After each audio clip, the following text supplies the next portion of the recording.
Hey everyone, Mem here, and today we're doing a very different style of video, so do let me know in the comments below how you think this went.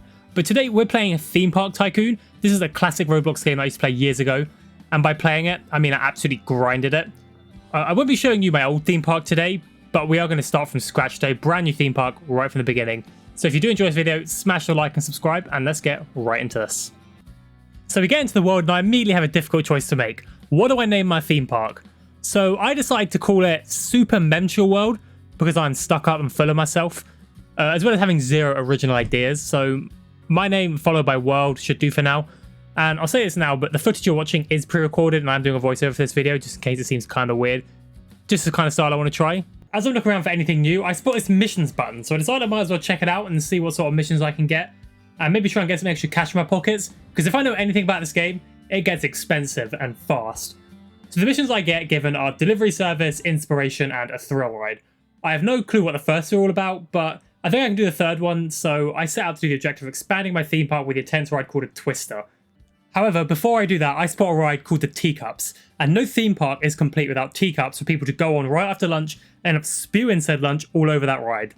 Yeah, not pleasant. So anyway, I find a space for it and create the entrance and an exit for people to use before opening it at the low price of $10. Totally not a rip-off. What's the point in opening a theme park if I'm not even going to ride the rides? So I hop into a seat and ride away with my good old friends Caitlin and Amos.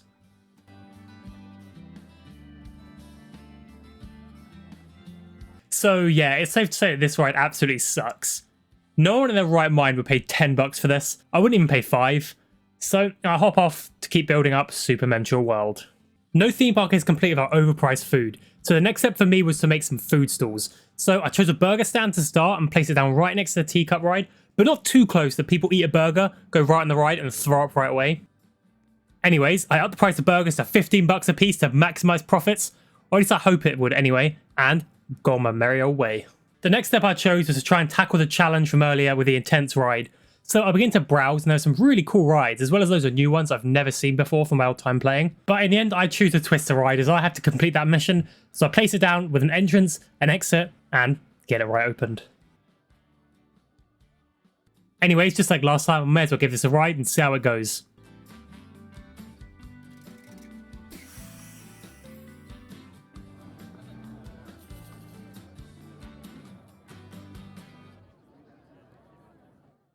Yeah, this isn't really at all that good. What is this? Why would people pay upwards of $10 for these rides? And how is this intense? Either way, I hop off and back on the grind we go. One thing I do want to mention while I build this carousel is that I really like the aspect of being able to place and build your own queue lines. It gives you a lot of freedom to customize your park and make longer lines of rides you think will be more popular than others. I don't really know why I decided to make a longer queue on the carousel, because I really don't think it's going to be that popular. But either way, I've done it now, so we may as well live with it. And it's finally time to open this carousel and give it a test ride. Let's hope it's not as bad as the other rides.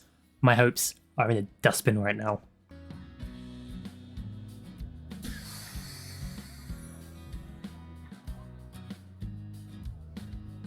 I don't know what I really expected, to be honest, I'm not going to lie. But going to first person really did give me some flashbacks when I was a kid, riding around the carousel, and they were genuinely fun. Let me know in the comments if you have any flashbacks of old fairground rides, theme park rides, or anything. Because I'll tell you now, I used to go on a lot of them, and I have a lot of theme park stories if you want to hear those. One thing that I am starting to remember in this game is just how slow getting money really is. I remember going AFK overnight in this game multiple times to try and get money back in the day. And some rides cost ridiculous amounts of money, especially the roller coasters. They cost literal dummy money. Speaking of the roller coasters, I give them a quick browse, and the dark ride looks really cool, but also really expensive. So I can't really be building that at the moment. So I built a spiral slide instead. I know, it definitely is a massive downgrade from the dark ride, but you gotta do what you gotta do. So, as always, add an entrance, add an exit, and get that bad boy open for the public. And now, for the moment none of you are waiting for, time to ride this thing.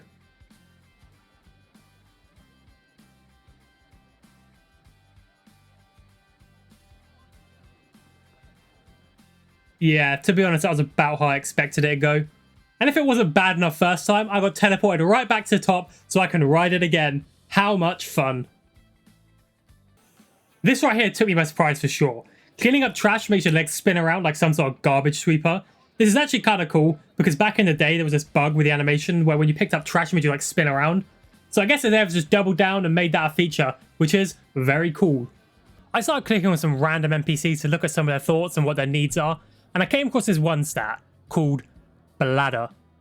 So this made me instantly remember that I haven't actually got a bathroom yet in my theme park. So I placed one down and like an evil genius set the price at a low, low price of 10 bucks. The price some people pay for bathrooms, man.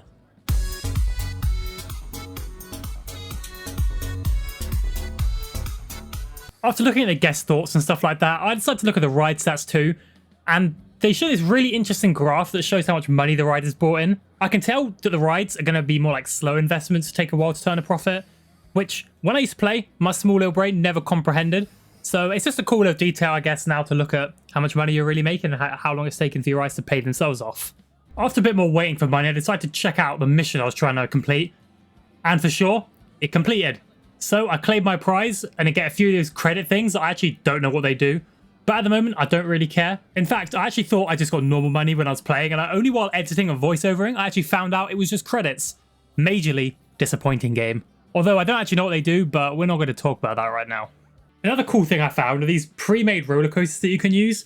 I'm pretty sure this wasn't a feature back when I played, but I can't really remember. So they might have been there, they might have not. And looking at a few of these, they are pretty impressive and expensive. I do like to look at the corkscrew coaster with all the twists and turns, but that is a fat price tag at 24,000. So I get going and do the next best thing. And I know you're wondering, Mem, what is that thing? Well, thank you for asking. That thing is a custom built drop tower. This is gonna be sick. Okay, so all you can do is go up. I mean, what did I expect? Still though, it is nice to be able to customize the exact height of the drop tower. So I crank that bad boy right the way up to the skybox and call it a day.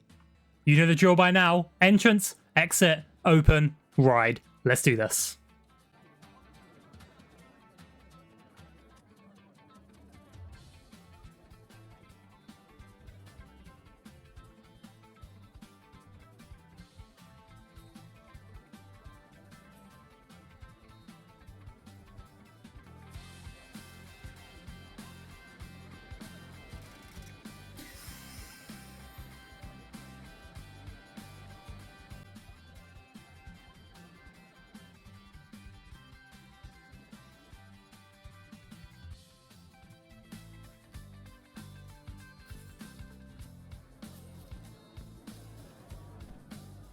If I said I was disappointed, I'd be lying. I kind of expected this, to be honest, but still, another ride in the books is always welcome to try and bring in that extra money and guests to our theme park.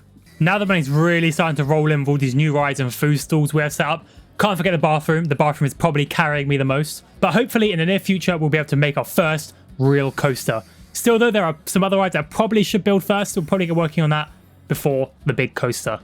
But anyway guys, this will be all for today's video, and a huge thanks for watching through to the end. If you did, smack the like and subscribe if you're new. I know this one is a little bit short, and I have many more plans for this style of post-narrated video, and it's just sort of just a taster for the whole thing. And the videos will probably also be longer in the future, so do let me know in the comments below what you thought of it. And as always, I've been your host Mem, and don't forget to stay chill.